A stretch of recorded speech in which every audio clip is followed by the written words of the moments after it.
اجمال بیان کیا گیا، پھر تفصیل بیان کی گئی. کیوں اجمال؟ آیات کا اجمال کیوں؟ آیات کی تفصیل کیوں؟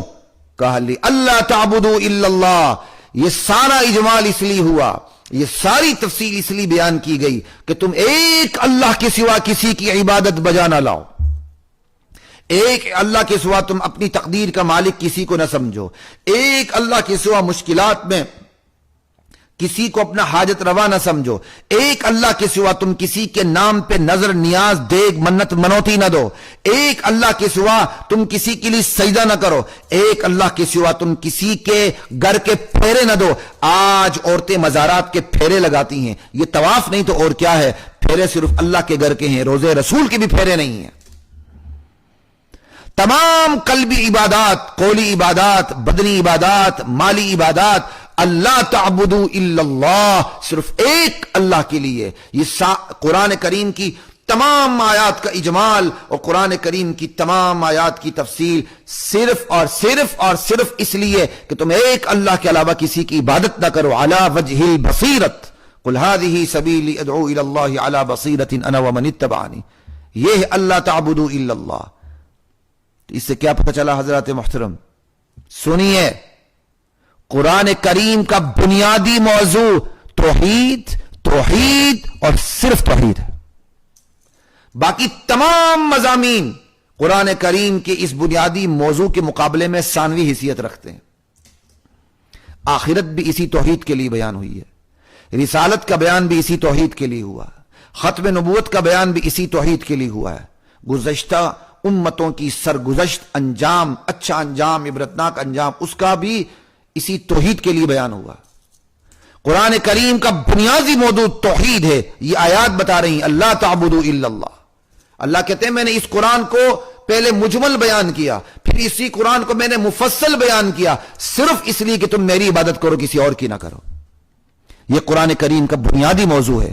افسوس صد افسوس، ہزار ہاں ماتم کہ آج قرآن کے اس بنیادی موضوع کو عوام تو عوام، علماء عجم نظر انداز کر چکے ہیں. میں علماء عرب کی بات نہیں کرتا ہوں، وہ ہم سے بہت بلند ہے. ان کی عوام بھی ہمارے بڑے بڑے علماء سے بہت بلند عقیدے کے اعتبار سے، وہ بڑے راسخ العقیدہ لوگ ہوتے ہیں. میں ہر عالم کی بات نہیں کر رہا، یہاں علماء کی بہت بڑی تعداد سے عرب کے عام عوام بھی بہت مضبوط ترین راسخ العقیدہ ہے، راسخ الایمان ہے. لا الہ الا اللہ. آج یہاں کے علماء بھی توحید کو نظر انداز کر کے بیٹھے ہیں، اور جو علماء توحید بیان کرتے ہیں اور عوام الناس ان کا توحیدی بیان سنتے ہیں اور جا کے پھر اپنی مسجد میں جا کے کرتے ہیں، حضرت ہم نے تو فلاں عالم کا بیان سنا ہے، وہ اللہ کی توحید پر بہت اچھا بولتے ہیں، اللہ کی توحید پر بہت اچھا بولتے ہیں. حضرت آگے سے حضرت کو فکر پڑ جاتی ہے.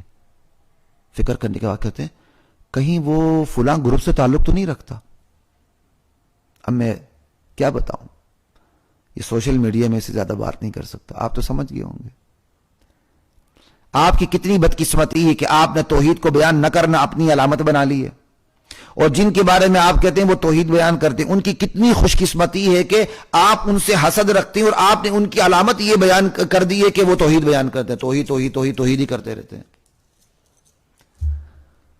آپ کو جو ناگواری ہو رہی ہے، یہ ناگواری مشرکین مکہ کو ہوا کرتی تھی. مولانا صاحب، یہ ناگواری مشرکین مکہ کو ہوا کرتی تھی. وَإِذَا ذُكِرَ اللَّهُ وَحْدَهُ اشْمَأَزَّتْ قُلُوبُ الَّذِينَ لَا يُؤْمِنُونَ بِالْآخِرَةِ. جب ایک اللہ کا ذکر کیا جاتا تھا ان لوگوں کو ناگوار گزرتا تھا. وَإِذَا ذُكِرَ الَّذِينَ مِن دُونِهِ إِذَا هُمْ يَسْتَبْشِرُونَ.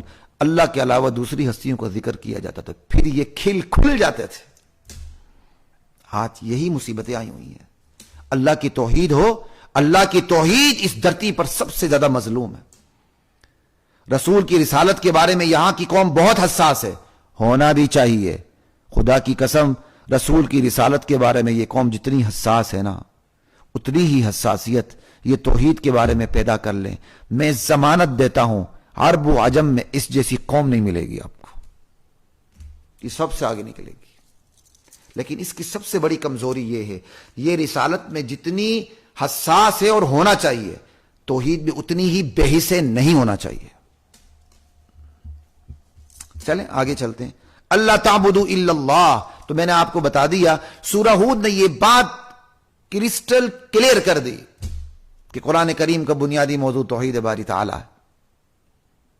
اب اللہ تعالیٰ کہتے ہیں اننی لکم منہ نذیر و بشیر، لوگو میں تمہارے لیے نذیر و بشیر بنا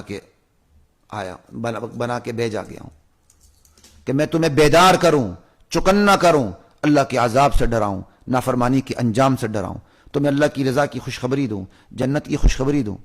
وَأَنِ اسْتَغْفِرُوا رَبَّكُمْ، اس کا عطف اللہ تعبدو پر ہے۔ یہ اس کتاب کی اجمال، اس میں بھی دراصل اللہ تعبدو الا اللہ ہی کی تاکید آ رہی ہے۔ اللہ کو اپنی عبادت کتنی پیاری ہے، اللہ کو اپنی توحید کتنی پیاری لگتی ہے۔ وَأَنِ اسْتَغْفِرُوا رَبَّكُمْ ثُمَّ تُوبُوا میں بھی دراصل اللہ تعبدو الا اللہ کی تاکید ہے۔